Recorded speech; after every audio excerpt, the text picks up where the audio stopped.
Okay, so we're getting this right off the bat here. I'm going to have to be kind of shorter in this video. I made a long one. I'm going to go way too long to come in the size format. I've never done a video presentation before, so if I do this incorrectly, I apologize. Kind of stinks. It's the last grade of the class, so I can't correct it if it is wrong, but hopefully I'm doing it right. Anyway, my name is Josh Stone. This is the class, this is the date, and that is your name. Your name is Donald. If you can't tell, I like Donalds. Donalds are okay with me. But here, let's get to the point. Background information. A lot of the Latino population that's come here to my area come here back when our community was in its heyday, when it was booming. It was one of the largest employers in the country with furniture, textile, DuPont, and nylon, and many other businesses in the area. We're booming. One of the largest employers in the country now. We're like one of the most unemployment in the state of Virginia, the Martinsville, Henry County area. So it wasn't an issue then. Now that we don't have jobs, people feel that the Latino population, since they're willing to work for less, and work harder for less in most cases, are taking their jobs, which is kind of is and kind of isn't the case. But you know what? In a failing economy, you got to kind of take what you get, and they're willing to do that. Where a lot of the guys in my culture are like, I'm too good for it. So we come into the media cultural communication challenges. One of the biggest challenges here, we live here in the Bible Belt, which is a big fancy way of saying we live in a very conservative area with a lot of churches. So a lot of the Spanish media that I've researched and found out about, a lot of the big ones are very liberal compared to my cultural standard on liberal and non-liberal standards. So I think there needs to be a more conservative Spanish-based media product out there that can relate to the overall political views of the people of the area, which is conservative. I think that's an area that we're lacking in the media big time, and of course that's the big issue. Nonverbal and verbal communication challenges, characteristics, challenges. One of the biggest issues we run into is, Spanish people come here to our area. We don't have a national language. They come here and they speak Spanish. If you're going to come here, and a lot of people come because they're just trying to get out of a bad situation there, but you need to learn English, even if it's you don't have to be an English major, but learn how to do a basic conversation, because that's where a lot of people in my culture have an issue with, and it's preventing the Spanish culture from being able to get aid or understanding from my culture and even the African American community, because they don't speak English. And even if you did speak English, there's different dialects, and we all have accents like mine and theirs. It all plays into challenges. So we need to have the Spanish people that come here need to speak bilingual, because the people in my area don't feel you should have to speak bilingual, since you are yet from an area that is English speaking. Next is conflict styles and management. Styles, and that's not the style you're talking about, but there is a physical style. If you bring the culture from down there, a lot of the Spanish guys, they kind of a studded outfits, kind of real fancy and flashy, and it's kind of the opposite here. Everybody wearing camouflage or sagging the britches. It's just big style differences, which would happen in different cultures. But conflict styles and management, I'll tell you right here, a big one. And maybe I'm jumping out real far out in this limb here, but one of the biggest issues we have is the Latino population that's coming here, if they're illegal or not. I have friends that are illegal, and I have friends that are not. They're willing to work and do these same jobs.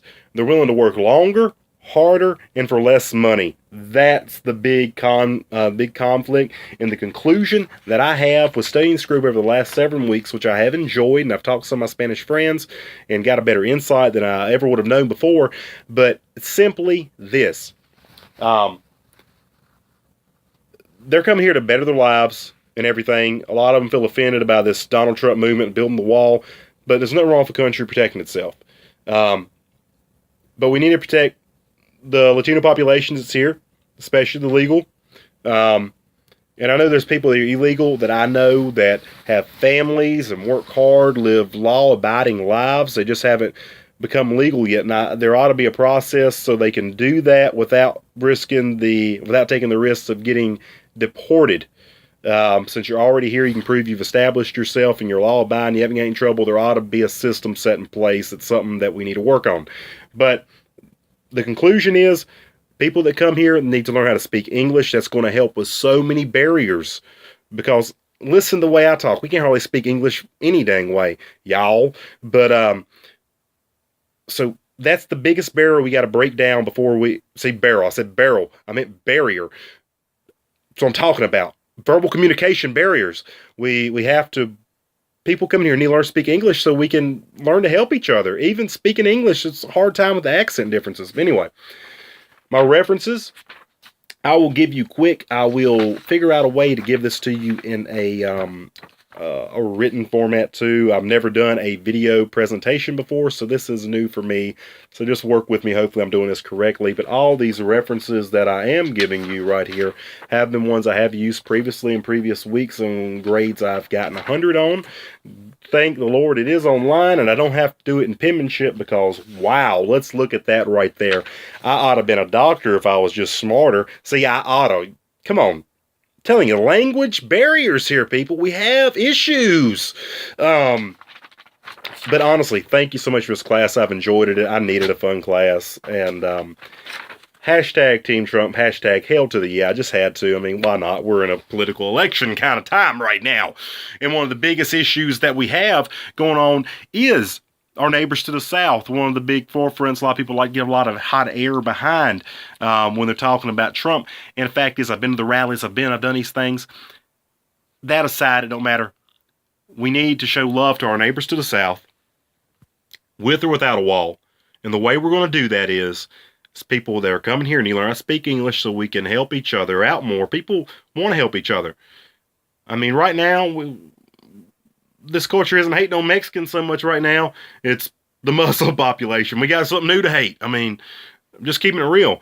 So, you know, the law-abiding citizens that are and non-citizens that come here, there ought to be a way to make the process coming a citizen easier without the risk of deportation. You know, I said we got issues in our country. We can't keep bringing in people because we can only take care of the ones we got, and the ones we our financial situation is going crazy. So, in conclusion, Latino people that come here, please learn to speak English. It's going to help you out tremendously within my culture. My culture group does not feel we should have to learn to speak English since we were born in a land that speaks English, even though we don't have a set national language. You need to learn to speak English. Sí, señor.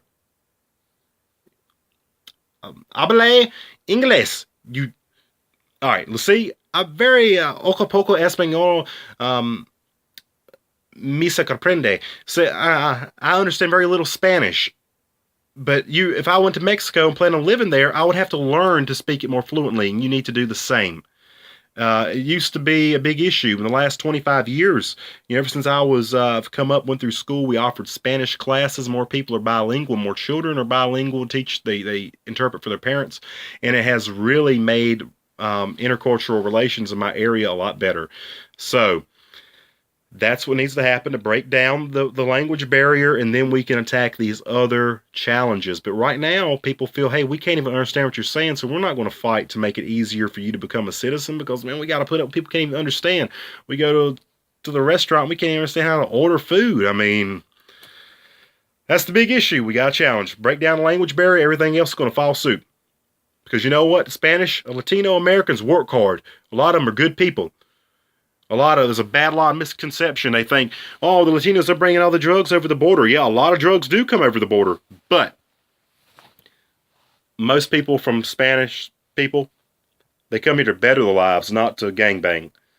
Especially not this far away from the border where I'm at. It may be an issue in Arizona or California, but not that big of here. But,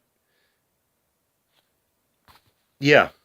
I'm going to try to cut this video off just here in a second. So, break down these language barriers, and everything else is going to follow suit. We'll be able to help each other out a whole lot more. I've studied this culture for the last 7 weeks. I've learned a lot of new things I didn't know even about people that live in my own area. I really only had 3 choices to pick from: my culture, the African American culture, and Spanish culture. And I've enjoyed studying this beautiful culture. And this class has been a lot of fun. Thank you for it. It was refreshing to be in a fun class. And yeah, let's break down these language barriers so we can start addressing these challenges, because you know what, my culture, we don't have a problem with Spanish people. They work hard and we like them here. You know, we got something new to hate. The Middle East, they're bringing their people here. Um, Look, I'm not big on this Muslim immigration, but right now would be a perfect time for Spanish and American culture and Spanish, you know, the Mexicans and the white people and the black people all to get together. It could be the best time to unify right now with some of the stuff we have going on with the immigration and stuff. And it's almost like, hey, we got something new to hate. But honestly, I mean, that ain't how we need to look at it. But this would be a great time to do it. So learn to speak English, and we can start breaking down some barriers right now. Donald Trump isn't going to be kicking people out. He's trying to make America great again. Doing that is we have to make better relations with our neighbors to the south, with or without a wall, and we have to do that in every community. And that's how we do it. Break down a language barrier, and we'll do that. That is my conclusion. Thank you so much for this class. It has been a blast, and I hope you enjoy the rest of your career. Thank you so much again. Josh Stone out.